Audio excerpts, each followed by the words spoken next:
Olá a todos, aqui é o Dr. Juliano de Henrique Mello, advogado nas áreas civil e criminal, e eu gostaria de, mesmo que com algumas semanas de atraso, comentar o ocorrido no começo do mês acerca do falecimento do Clériston da Cunha, prisioneiro ali no presídio da Papuda.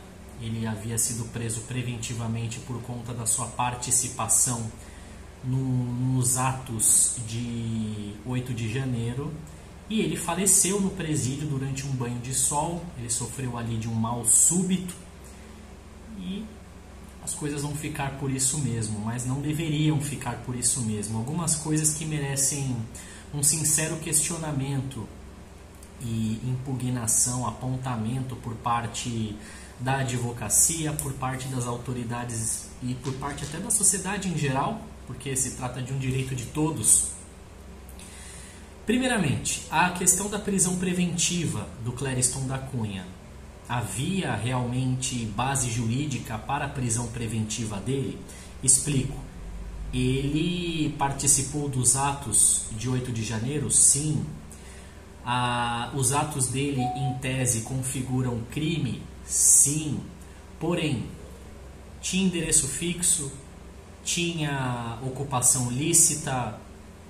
Não era alguém dado a atividades delituosas, não faz parte de facções criminosas, etc, etc, não está ali habitualmente envolvido com crimes, portanto, não estavam presentes nem em 8 de janeiro e muito menos hoje os requisitos autorizadores da prisão preventiva. E ele já estava preso preventivamente, de maneira ilegal, a meu juízo, já por 10 meses, porque ele não tinha uma condenação criminal transitada em julgado e não havia fundamento para sua prisão preventiva.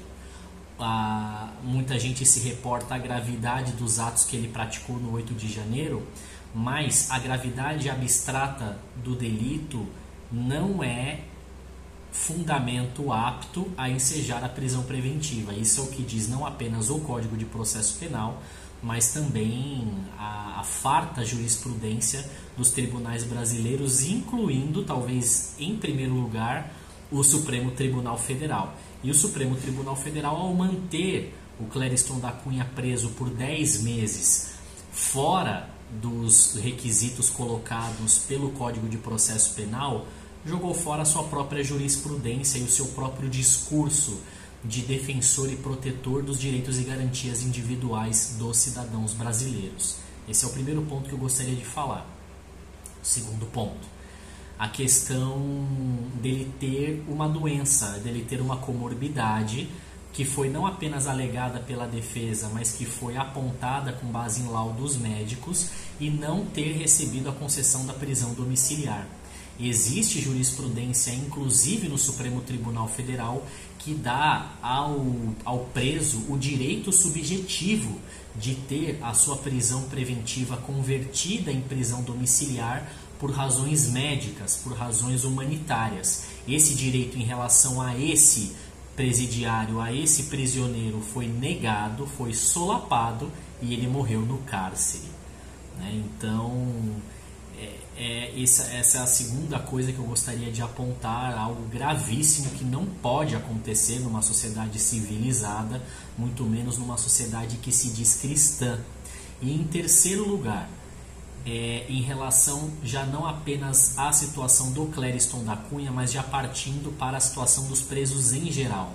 A mortalidade nos presídios brasileiros, ela é, em regra, 10 vezes superior à mortalidade na sociedade em geral, entre as pessoas que não estão presas. O que significa que o Estado está falhando gravemente com a sua obrigação de cuidar dos presos.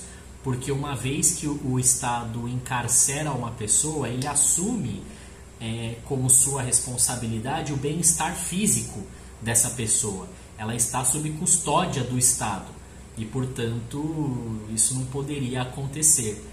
Então, o Clériston da Cunha, ele é uma das muitas pessoas que morrem nos presídios todos os anos, a rodo. As pessoas morrem muito no sistema prisional. Eu tenho amigos, inclusive, que eu estou defendendo em processos penais, pessoas que já cumpriram pena e que falam, pelo amor de Deus, eu não posso voltar, o senhor não faz ideia de como que é dentro de um presídio. As pessoas sabem que o chicote estrala lá dentro, a coisa assim, você tem que se preocupar em se manter vivo. Veja, na sociedade em geral você não tem imediatamente essa preocupação urgente, emergencial de preciso garantir a minha sobrevivência imediata. Você não pensa assim de uma maneira geral. No presídio as pessoas pensam, porque a sua vida está em risco o tempo todo lá. Então o Clériston da Cunha foi mais uma das muitas pessoas que perdeu a vida no sistema prisional, tendo uma prisão preventiva ilegal, porque ela não era justificada. Ele poderia ser mantido ali nas rédeas da justiça criminal mediante medidas cautelares diversas da prisão, e existem muitas medidas cautelares diversas da prisão que garantiriam ali o comparecimento dele aos atos do processo, que impediriam que ele fugisse, etc, etc. Não havia necessidade da prisão preventiva. Segundo, teve ali o seu direito à prisão domiciliar negado, mesmo contra a jurisprudência do próprio Supremo Tribunal Federal. E terceiro, foi submetido às más condições carcerárias que as pessoas no Brasil, os presidiários brasileiros, de uma maneira geral, são submetidos.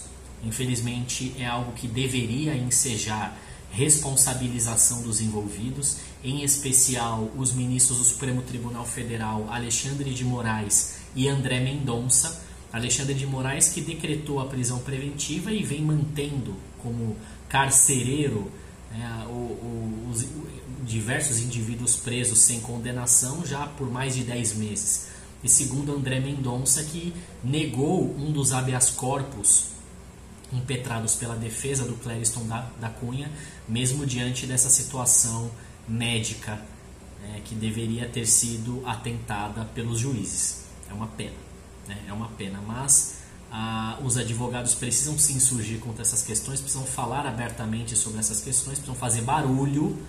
Infelizmente, o barulho é uma das poucas ferramentas jurídicas eficazes que os advogados têm em mãos e precisam saber manusear, e é preciso que se faça barulho para que essas coisas parem de acontecer e também parem de acontecer agora, nesse momento, em relação aos casos que estão aí transcorrendo, e também não se repitam em relação a futuros casos.